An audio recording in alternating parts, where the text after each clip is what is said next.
Alors, je reviens ce soir sur la question de l'astrologie dans le Talmud, sujet que j'ai abordé en son temps dans ma thèse de doctorat 3e cycle en 79, paru en 85, sous le titre du monde juif et l'astrologie. J'ai cet après-midi, à la Bibliothèque nationale, mais je crois que je l'avais aussi dans ma bibliothèque, relu le traité Shabbat 156a et b, à la fin, les dernières pages du traité Shabbat, qui sont consacrées à l'astrologie. Et d'ailleurs, c'est quasiment le principal développement sur l'astrologie dans le Talmud. Et d'ailleurs, c'est beaucoup de choses qui sont en vrac, en fait. C'est un peu en vrac, tout ça. Alors, curieusement, parce que ce passage, il se divise au moins en 3 ou 4 volets. Curieusement, on commence à nous dire, vous savez, les gens qui sont nés le lundi ne sont pas comme les gens du mardi, ou du mercredi, ou du jeudi. Et on réfère aux planètes, et on réfère au jour de la création.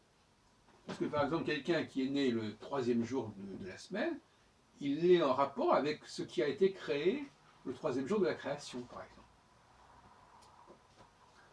Et comme c'est le traité Shabbat, on comprend qu'on parle de ça, puisque le Shabbat, c'est le 7e jour de la création. Donc c'est normal qu'on parle un petit peu d'astrologie dans ce chapitre, dans ce traité. Et puis, il y a, à côté de ce paragraphe, il y a un autre paragraphe qui dit non, non, non, pas du tout. Voyez-vous, donc déjà, il y a une distinction, il y a des controverses. Non, pas du tout. Ce qui est important, c'est l'heure de la journée. C'est-à-dire, c'est l'heure de la journée parce qu'il y a une heure de telle planète, etc. C'est ce qu'on appelle les heures planétaires, qui est aussi une autre forme d'astrologie. Et d'ailleurs, ces deux formes d'astrologie, celle qui relie les planètes au jour de la semaine ou celle qui relie les planètes aux heures de la journée, c'est une astrologie qui n'a pas de rapport avec la réalité astronomique. On connaît ces correspondances entre les jours de la semaine et les planètes, puisqu'on l'utilise encore en français, en France, alors qu'on n'utilise pas en Israël d'ailleurs, curieusement, où on dit lundi la lune, mardi Mars, mercredi Mercure, etc. Et on le dit aussi en italien, en espagnol, et en anglais, en allemand, on a d'autres divinités comparables, qui donnent Friday, Freitag, Thursday, etc. Et même Donnerstag, le jour du tonnerre pour le jeudi, qui est en rapport quand même quelque part à Jupiter, qui est aussi un peu le dieu de la foudre. Bon, bref. Et donc, première polémique entre les rabbins, si ce sont des rabbins qui discutent souvent, qui vont déterminer une typologie psychologique à partir des jours de la semaine, et les autres qui vont dire non, c'est l'heure qui compte, l'heure de la naissance qui compte. Bon. Et puis ensuite, on passe à encore autre chose. Et c'est là que nous avons notre fameuse expression de Rabbi Hanina qui dit Yesh Mazal le Israël. Mais Israël a un Mazal. Un Mazal. Et qu'est-ce que c'est que ce Mazal? Qu'est-ce que c'est que Mazal? Vous savez, dans la Bible, il y a un gros problème, c'est qu'il y a des termes hébraïques qu'on traduit de manière plus ou moins désinvolte. Alors, on peut par exemple dire ça traite à l'astrologie, alors que ça traite d'une autre forme de divination, ou d'une forme de divination si l'astrologie n'est pas une divination. Donc, les traducteurs ont beau jeu de rendre dans telle et telle langue telle expression hébraïque par le mot astrologie pour montrer qu'on a condamné l'astrologie. Alors qu'en réalité, ce n'est pas l'astrologie qui est donc condamnée, mais d'autres condamnables, mais d'autres types d'activités divinatoires. Alors, Yesh Mazal, je ne vais pas faire un cours d'hébreu, mais enfin là c'est pas compliqué. Yesh Mazal Israël, c'est comme en arabe, il n'y a pas de verbe avoir, ni même de verbe être d'ailleurs. Alors le verbe avoir n'existe pas, le verbe être il est sous-entendu. Yesh Mazal Israël, c'est-à-dire il y a, Yesh, Mazal, il n'y a pas d'article, donc un Mazal à Israël. les Israël. À Israël, c'est-à-dire au peuple juif. Donc déjà, il y a un problème de grammaire, de construction de la langue qui ne favorise pas forcément la traduction. Vous vous souvenez de ce débat très connu sur la décision, la résolution de l'ONU, comme quoi il faudrait sortir des territoires ou de territoires occupés. Alors, dans la version anglaise, c'est from territories, donc de territoires, mais on pourrait traduire aussi, enfin, on ne sait pas très bien comment traduire. Est-ce que c'est des territoires, from occupied territories? Alors, en français, c'est des territoires occupés. Mais des, dans ce cas précis, c'est pas le des de l'article indéfini, c'est le des de l'article défini. Parce qu'en français, c'est assez bizarre, mais c'est comme ça. Donc, certains croient que des territoires, c'est l'article indéfini, mais quand c'est de les, ça donne des. Ce qui n'a rien à voir avec le des de l'autre. Donc, c'est un de les, et donc c'est de les, c'est-à-dire de tous les territoires. Bon, je ferme la parenthèse, mais ce n'est pas du tout secondaire, parce que nous sommes devant un problème linguistique, et le problème des articles, quand il n'y a pas d'article, comment est-ce qu'on traduit? On a le même problème d'ailleurs dans d'autres langues comme le russe, où souvent, d'ailleurs qui se construit un petit peu comme l'hébreu, où il manque certains articles, où il n'y a pas non plus le verbe avoir. Et donc c'est plus facile de traduire de l'hébreu en russe que de l'hébreu en français. Mais en même temps, après, on n'est pas plus avancé. Donc, Yesh Mazal Israël, il faut alors, premièrement, pourquoi ça vient après cette discussion qu'on a abordée tout à l'heure? Pourquoi est-ce qu'il dit ça, le rabbin Hanina? Et à mon avis, il le dit parce que, justement, il dit non, il n'y a pas toutes ces planètes qui concernent Israël. Il y a une planète. Et c'est là qu'il proteste. Yesh Mazal Israël, ça veut dire non seulement il y a un Mazal, et Mazal ici, il faut le comprendre comme un astre, comme une étoile. Yesh Mazal Israël, il faut même le comprendre comme Israël n'a qu'un seul astre. Il n'a qu'un astre, donc qu'un seul astre. Là aussi, il y a des problèmes de traduction. Parce que un, ça peut se comprendre comme un article défini, mais ça peut se comporter aussi comme un au sens de un et un seul. On dit par exemple en français 1, 2, 3, on dit un pigeon. C'est pas la même chose. Donc, il proteste, mais après, il y a encore d'autres personnages qui protestent, qui disent non, non, non, Israël, Ein Mazal Israël. Ein, c'est le contraire de Yesh. On connaît la formule kabbalistique, Ein Sof. Il n'y a pas de fin. Ein Sof. Donc, Ein Mazal Israël, ça veut dire, qu'est-ce que ça veut dire? Israël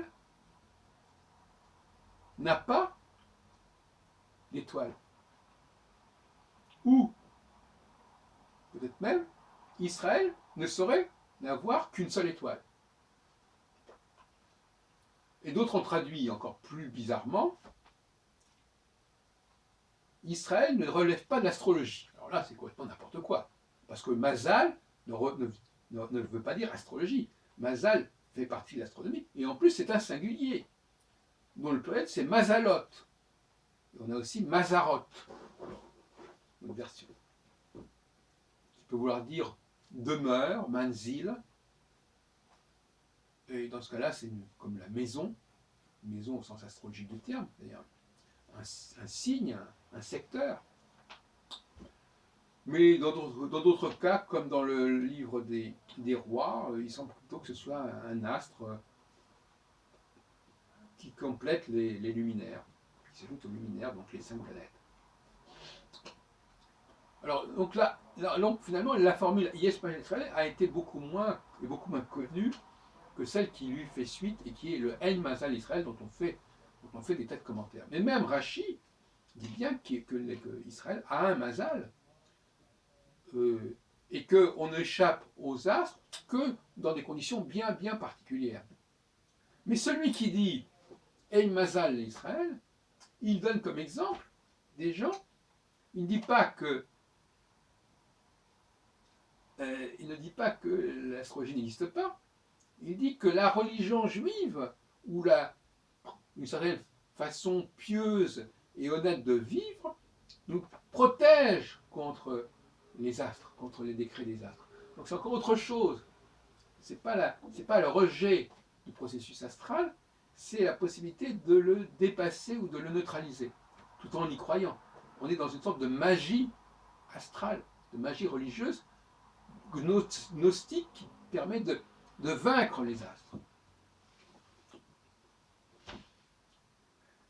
Et alors on nous donne des exemples de tels personnages qui, soi-disant, auraient eu dans son thème, dans son destin, de faire des choses abominables, et qui, parce que il y a telle et telle chose qui a été faite, au dernier moment, il y a eu une bonne action, comme on dit, une mitzvah, ça lui a permis de ne pas que les choses se passent mieux que prévu. Voilà. Donc voilà un petit peu l'ensemble du dossier. Hein. Et certains y ont vu la preuve que le judaïsme condamnait l'astrologie. Il fait un fait que pour comprendre ces discussions, vous savez, c'est un peu comme le débat entre spécialistes. Les débats entre spécialistes, quelqu'un qui écoute ces débats dit oui, bah celui-là il est contre ceci ou contre cela. Mais non, en réalité, c'est pas comme ça. Ils ne sont pas d'accord sur certaines façons de faire de l'astrologie. Ils n'ont pas la même approche de la question. Il y en a un qui dit il faut les jours de la semaine, l'autre qui dit il faut les heures de la semaine, l'autre qui dit il n'y a qu'un seul astre qui joue, l'autre qui dit non, c'est pas vrai, et de toute façon, bon, l'astrologie elle existe, mais on peut la neutraliser, on peut la contrecarrer. Tout ça, ce sont des gens qui, quelque part, d'une manière ou d'une autre, reconnaissent l'existence de l'astrologie, mais ont un discours différent dessus. Ce qui était d'ailleurs le thème de mon ouvrage, Le monde juif et l'astrologie, c'est de montrer que l'astrologie était un révélateur des différences qui pouvaient partager et diviser le monde juif et les penseurs juifs. Bon, donc effectivement, c'est un révélateur. Alors, ce qui est intéressant, c'est que pour moi, et j'en ai déjà parlé peut-être probablement dans une précédente vidéo, mais je me répète, c'est pas grave. Tout le monde n'écoute pas toutes les vidéos que je fais, heureusement pour eux. Pour moi, il est évident, hein, dans ma théologie personnelle, il est évident que le judaïsme est fondé sur des choix. C'est-à-dire que, et même ça déborde sur le christianisme, puisque l'annonce à Marie, c'est tu es choisi entre toutes les femmes. Donc choisi, donc il y a aussi une élection. Et donc comme Marie est la mère de Jésus, voilà, on voit bien qu'on est quand même dans un processus d'élection aussi concernant Marie et son enfant. Mais c'est aussi le Shabbat, le fameux Shabbat justement, on sait le traiter, qui est dans la liturgie, dans les prières juives, considéré comme un jour qu'a choisi Dieu, entre tous les jours. Et comme chaque jour est marqué par une planète, on peut penser que Dieu a choisi et le Shabbat et la planète qui domine le Shabbat. Et en fin de compte, c'est Saturne, Shabtai. Shabtai, qui veut dire Saturne en hébreu, et dont la similitude avec le Shabbat est flagrante. Donc, il y a dans tout le système judaïque, ou hébraïque, comme voudra, il y a Dieu qui choisit Israël parmi tous les peuples, et qui donc, d'une certaine manière, si on admet en réalité que chaque peuple est lié à une planète, eh bien, s'il choisit les Juifs, il choisit leur planète. On ne peut pas concevoir un Dieu qui n'introduise pas à chaque instant le choix, l'élection, à tous les niveaux. C'est pour ça que j'ai introduit un nouveau paradigme dont je vous parle ce soir, qui est celui des deux créations. et celui du Tzimtzum. Tzimtzum, c'est-à-dire en Kabbale, la réduction, la focalisation, le repli, la réduction, le rétrécissement. Il y a la première création où on est dans la pluralité, on est dans la grande diversité. Et on y assiste effectivement dans les premières pages de la Genèse.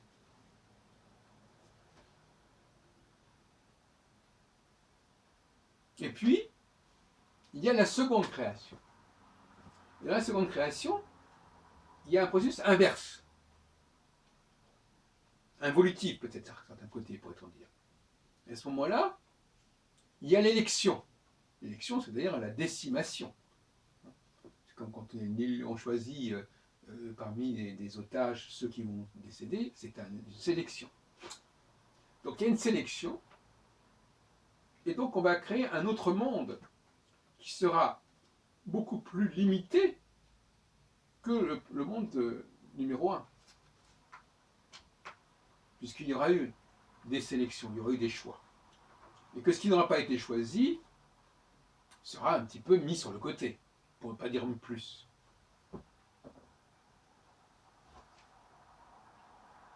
Mais alors, le problème c'est que on a aussi une autre problématique qui apparaît, dont j'ai peut-être parlé aussi. C'est la problématique de la tour de Babel. Où là,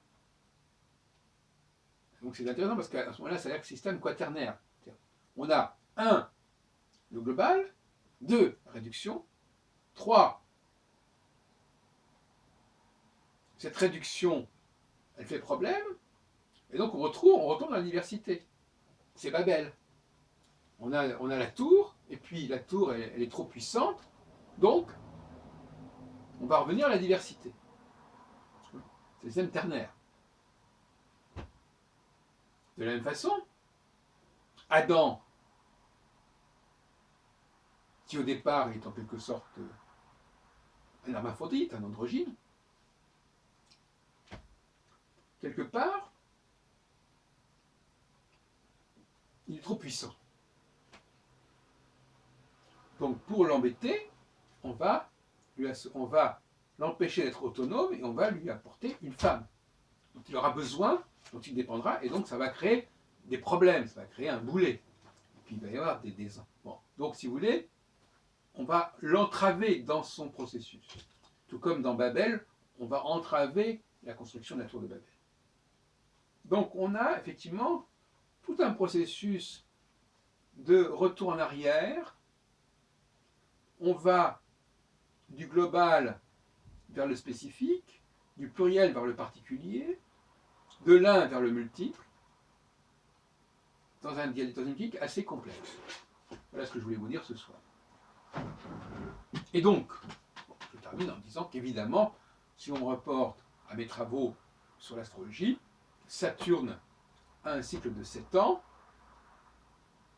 parce que quand on divise en 28 ans de Saturne, qui sont là en rapport avec les 28 jours de la Lune, et qu'on le divise par 4, comme on divise la Lune par 4 aussi, et c'est lié aux 4 étoiles royales qui sont évoquées dans le livre d'Ézéchiel, n'est-ce pas? Avec les quatre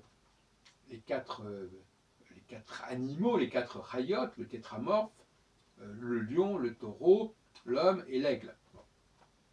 Et on sait l'importance du nombre 7 dans le songe de Joseph. On le sait aussi dans les Shavuot, les 7 semaines qui séparent Pâques de la